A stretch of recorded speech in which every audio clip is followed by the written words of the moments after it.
Баршаңызға қайырлы күн, құрметті көрермендер, арнама қош келдіңіздер. Бүгін сіздерге асқабақ қосылған керемет ханымның рецептімен бөлісемін. Бұл тағамды орама нан деп те атайды. Егер сіздер де ханымды дәл осы рецептпен жасайтын болсаңыз, сіздердің тағамдарыңыз барлығына ұнайтынына сенімдемін.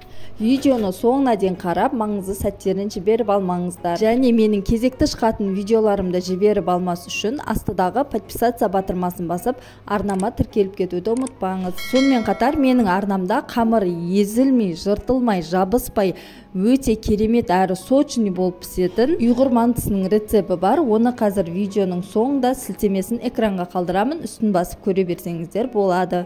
Ханымды жасау үшін ең алдымен біз ханымның қамырын илеп аламыз. Ол үшін бізге 250 мг су керек болады және оның үстінен 1 шай қасық толы тұзды салып жақсылап араластырып аламыз. Және оның үстінен еліктен өтіп дайын тұрған ұнымызды 2-3 бөлікке қоса отырып, орташа тығыздықтағы қамыр илеп шығамыз. Мен бұл жерде 2 зуала қамыр илеп жатырмын. Осылай иле келе қамырымыз дайын болды. Енді салафанға салып, тоңазытқышқа жарты сағат уақытқа қоя тұрамыз. Оған дейін ішіндегі салмасын дайындап аламыз. Мен асқабақ қосып жасайын деп жатырмын. Ол үшін бізге осындай кішкене көлемде асқабақ керек болады. Және 4 бас орташа картоп, 2 бас пияз және ет керек болады. Әуелі етті қолмен ұсақ етіп турап алдым. Бұл жерде ненің еті екендігі маңызды емес, кез келген етті қоса берсеңіздер болады. Мен тұздалған жылқының етін алып ұсақ етіп турап қосып жібердім. Егер фарш болатын болса, фаршты да қосып жіберсеңіздер болады. Менің турап жатқан етім майсыз болғандықтан жанына кішкене құйрық майды да қолмен ұсақ етіп турап, оны да қостым. Құйрық май қосатын болсақ, біздің ханымымыз сочный болып пісетін болады. Және 2 бас пиязды ұсақ етіп, етіміздің үстінен қостым. Енді асқабақты да кубиктеп турап, үстінен қосамыз. Асқабақты неғұрлым көбірек қоссақ, біздің ханымымыз өте дәмді болып шығады. Енді картопты кубиктеп турап қостым. Үстінен 1 шай қасық толы қара бұрыш қосып, және 1 шай қасық тұзды қосып, жақсылап араластырып аламыз. Осы орайда өздеріңізге қалаған дәмдеуіштерді қоссаңыздар болады.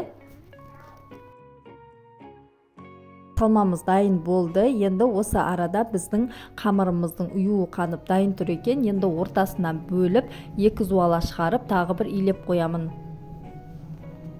Қолымның көмегімен 2 зуаланы илеп дайындап алдым. Енді үстелдің үстіне молырақ ұн себе отырып, қамырымызды жаюға кірісеміз. Ең алдымен оқтаумен жаймас бұрын осылай қолмен тегістеп жайып аламыз. Бастапқы кезде қамырды осылай қолымыздың көмегімен тегістеп әдемі етіп жайып алатын болсақ, соңына дейін қамырымыз бір келкетіп жайылатын болады. Қамырымызды соңына дейін күш салмай жайып шығамыз.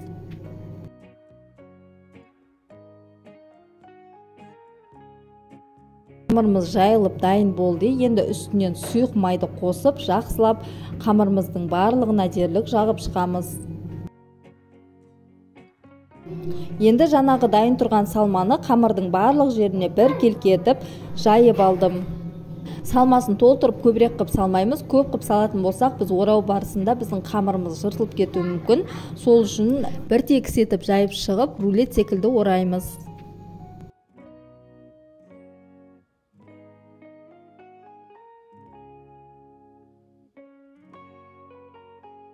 Пісу барысында қамырымыз ашылып кетпес үшін шет-шетін қолымыздың көмегімен қысып-қысып жауып қоямыз. Осылайша біздің ханымыз дайын болып шықты. Енді мантаваркамыздың астын жақсылап майлап алып, ханымды үстінен жайғастырамыз. Екінші зуаланы да осылай жайып орап алдым. Енді екеуін бірге пісіріп алатын боламыз. Осы арада біздің қазандағы суымыз қайнап дайын тұруы керек. Пісірмес бұрын бетіне міндетті түрде май жағамыз. Енді дайын болған ханымды кастрюльдегі қайнап тұрған суымыздың үстіне қойып, 40-50 минут пісіріп аламын. Мен етті қолмен турап қосқаным болғандықтан 50 минут шамасында пісіріп аламын. Егер сіздер етті еттатқыштан өткізіп жасайтын болсаңыздар, жарты сағат ішінде біздің тамағымыз пісіп қалады. Осылайша біздің тамағымыз пісіп дайын болды. Өте керемет дәмді болып пісіп шықты достар. Осы рецептпен жасап көрсеңіздер болады.